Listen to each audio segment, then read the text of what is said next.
Hey everyone, it's Nancy Miller, the creator and host of Dead Sleep True Crime for Bedtime. And what you are about to hear is a little teaser of the current subscriber episode of Dead Sleep True Crime for Bedtime. If you want to hear the complete episode of the December bonus, become a subscriber through Patreon, Spotify, or Apple Podcasts. Your support affords us the time and resources to be able to make more episodes and for you to be able to get more sleep. Thank you so much, and this is the December bonus called Better Take Care.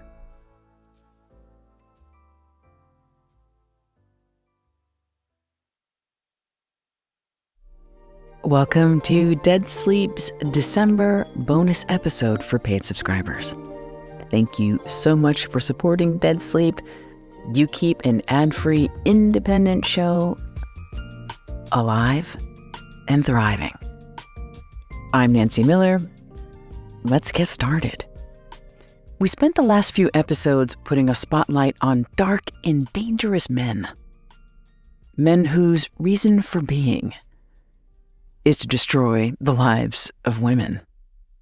Tonight's episode flips that script with a true crime story about a dark and dangerous woman whose effect on men was powerful.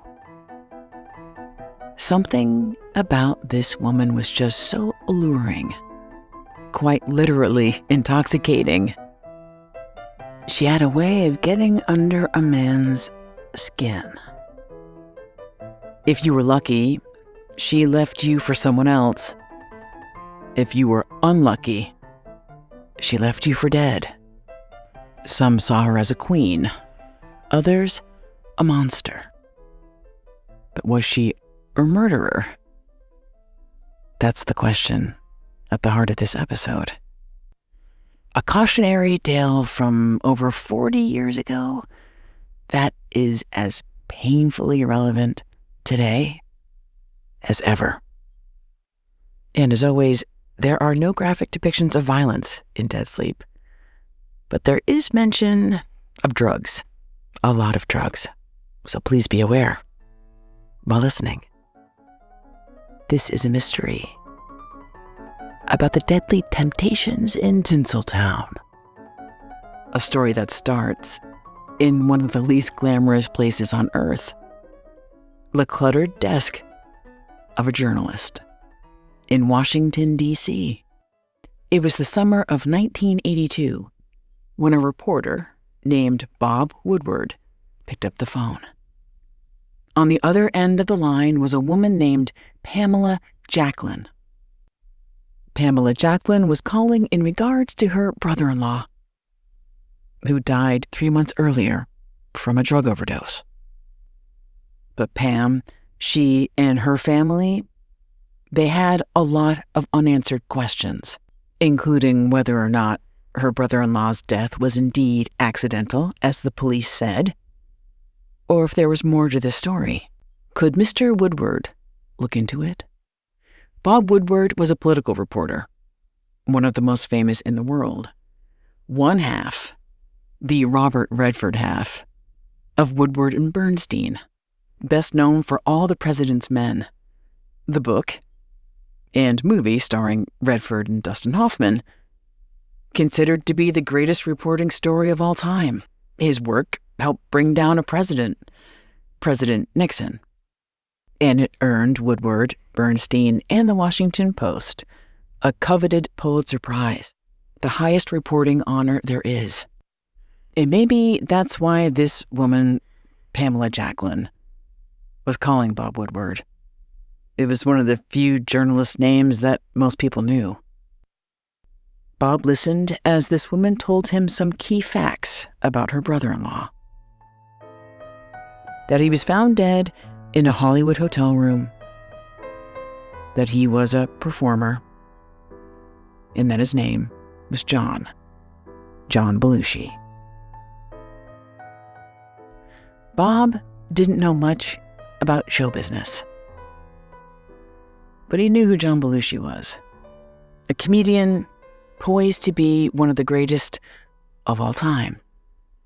until his life was cut short when he was found, as we all know, in Bungalow 3 at the Chateau Marmont in March of 1982.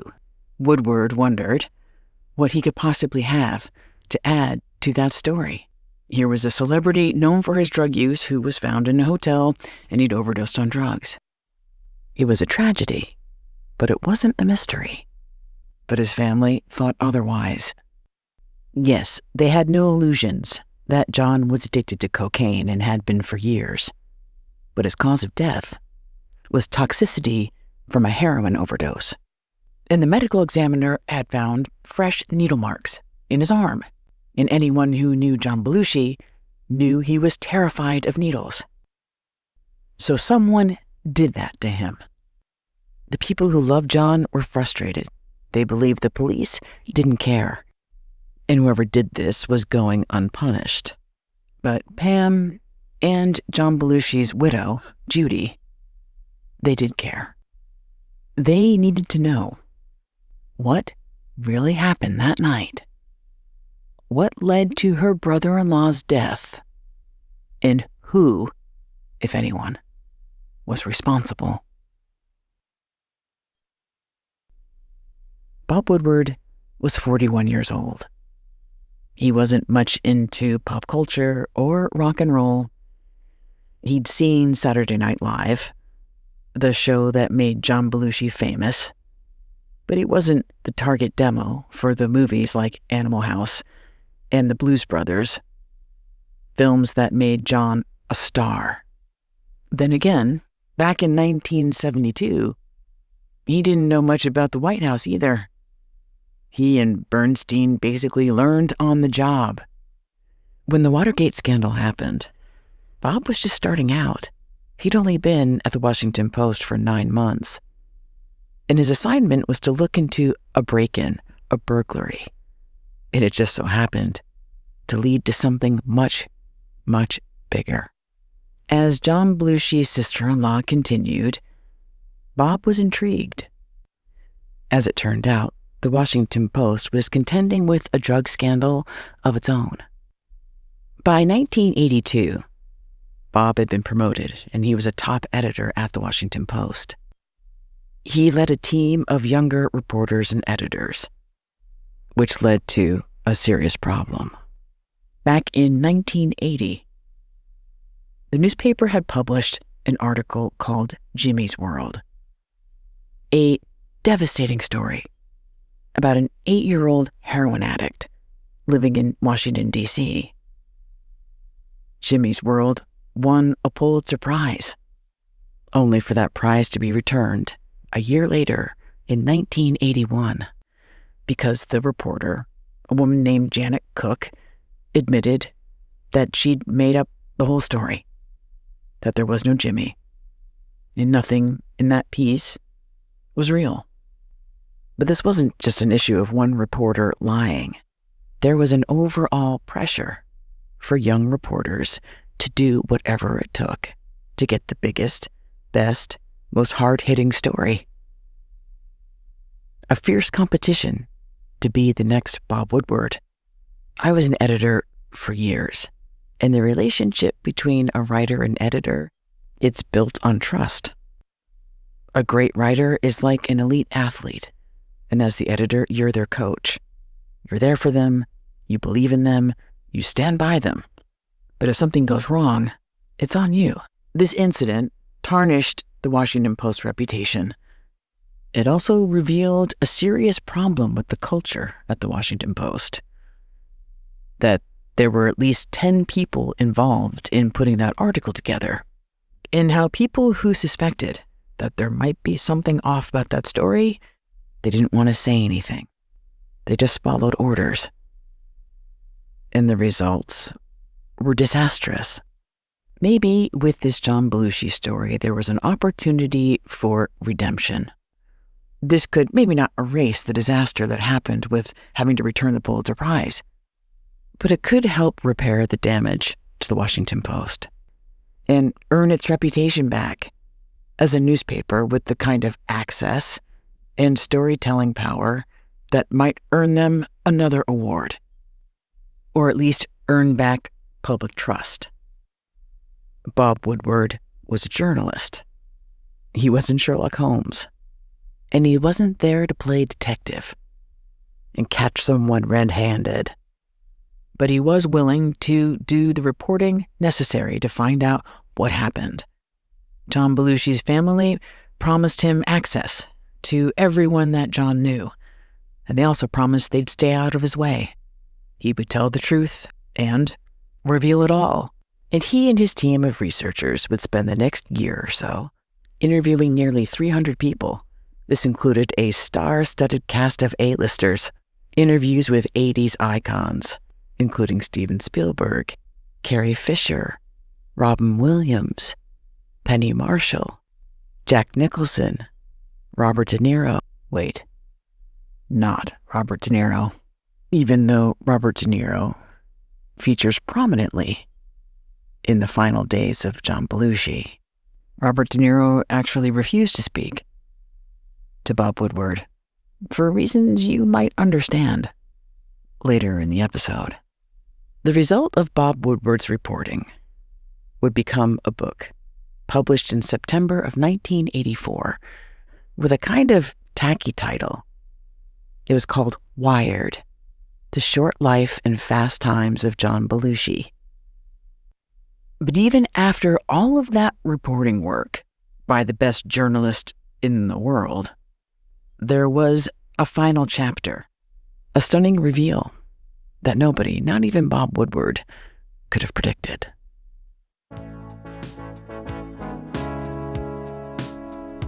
So this is Hollywood in the early 1980s, and it seems essential to set the scene and the sound with a little yacht rock.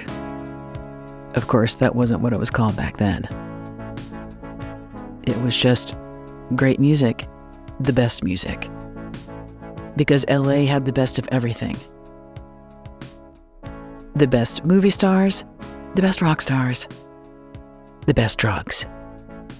And, of course, the most exclusive parties at the most expensive hotels. LA is a city full of symbols. Everything, every object conveys a hidden meaning. From the freeway you take, to the area code you have, to the car you drive. And in Los Angeles, hotels, and which one you choose, that says something. Everyone knew that if you wanted to be seen, you stayed at the Beverly Hills Hotel. And if you didn't want to be seen, you stayed at the Chateau Marmont. The Chateau was an unusual choice for John Belushi. For most of his career, the 33-year-old comedian was desperate to be seen. But on this particular morning, March 5th, 1982, John Belushi was nowhere to be found. John was in from New York for a bunch of important meetings. On top of that, he was a popular guy, and roughly a dozen people were trying to get in touch with him that morning.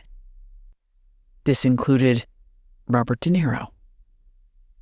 Robert De Niro was one of the Chateau Marmont's favorite guests, and whenever he was in town from his home in NYC, De Niro stayed in the same room, room 64. The penthouse.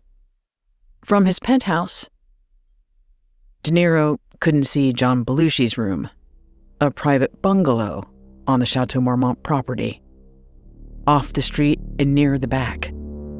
It was ultra-private. And apparently De Niro couldn't see the police cars, or an ambulance, or the gathering crowd. All De Niro knew, at least at that time on March 5th, 1982, that he'd called John Belushi's room at least 6 times, that he tried to send someone to check in on him, and he'd grown impatient with the receptionist who kept telling him that Mr. Belushi wasn't to be disturbed. Any phone calls put through to John Belushi's room would have gone unanswered. A place for the past week had been so full of people and noise and partying and drugs, Belushi hadn't slept in days. But here, now, he was in bed, naked, still, and silent. His $200 a night bungalow, his little piece of private paradise, now as dark and eerie as a crypt. Finally, after maybe the 7th, 8th, 10th, 12th effort, the receptionist who took De Niro's call admitted something was wrong with Mr. Belushi.